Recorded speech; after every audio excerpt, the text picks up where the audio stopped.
பேரிடர் என்றாலே உயிரிழப்பு, வெள்ளம், நிலச்சரிவு, ஆயிரக்கணக்கான மக்களின் அவதி என்பதுதான் கடந்த காலங்களில் இந்தியாவின் நிலை. ஆனால் இன்று அந்த நிலை முழுமையாக மாறி வருவதாக மத்திய அரசு கூறுகிறது. பிரதமர் நரேந்திர மோடியின் தலைமையிலும் மத்திய உள்துறை அமைச்சர் அமித்ஷாவின் நேரடி கண்காணிப்பிலும் இந்தியாவின் பேரிடர் மேலாண்மை முறை உலக நாடுகளே கவனிக்கும் அளவிற்கு மாற்றம் கண்டுள்ளது. முன்பு பேரிடர் ஏற்பட்ட பிறகே மீட்பு பணிகள் தொடங்கும். ஆனால் தற்போது பேரிடர் வருவதற்கு முன்பே எச்சரிக்கை, முன்கூட்டியே பாதுகாப்பு என முழு அமைப்பும் செயல்படுகிறது. குறைந்த உயிரிழப்பு என்ற இலக்கிலிருந்து பூஜ்ஜிய உயிரிழப்பு என்ற உயர்ந்த இலக்கை நோக்கி இந்தியா பயணிக்கிறது என ஆவணம் குறிப்பிடுகிறது.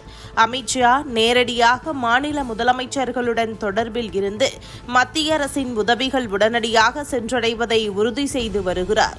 மகாராஷ்டிரா, குஜராத், கேரளா, அசாம், அருணாச்சல பிரதேசம் உள்ளிட்ட மாநிலங்களில் ஏற்பட்ட பேரிடர்களின் போது உடனடி மத்திய உதவி வழங்கப்பட்டதாக ஆவணத்தில் குறிப்பிடப்பட்டுள்ளது. அதோடு இந்திய ராணுவம், விமானப்படை, NDRF, SDRF, காவல்துறை மற்றும் உள்ளூர் நிர்வாகம் ஒருங்கிணைந்து செயல்படும் அமைப்பு மேலும் வலுப்படுத்தப்பட்டுள்ளது. இதில் மிக முக்கியமான மாற்றம் முன்னெச்சரிக்கை அமைப்பு. முன்பு 3 முதல் 5 நாட்களுக்கு முன் மட்டுமே எச்சரிக்கை அனுப்பப்பட்ட நிலையில் தற்போது 7 நாட்களுக்கு முன்பே பொதுமக்களுக்கு தகவல் அனுப்பப்படுகிறது. 2021 தொடங்கப்பட்ட காமன் அலர்ட்டிங் புரோட்டோகால் மூலம் இதுவரை 17,000 கோடிக்கும் அதிகமான எச்சரிக்கை செய்திகள் மக்களிடம் சென்றடைந்துள்ளன. கடந்த ஆண்டு மட்டும் NDRF நாடு முழுவதும் 1038 மீட்பு நடவடிக்கைகளை மேற்கொண்டு 4,000க்கும் அதிகமான உயிர்களை காப்பாற்றி 63,000க்கும் மேற்பட்ட மக்களை பாதுகாப்பான இடங்களுக்கு மாற்றியுள்ளது.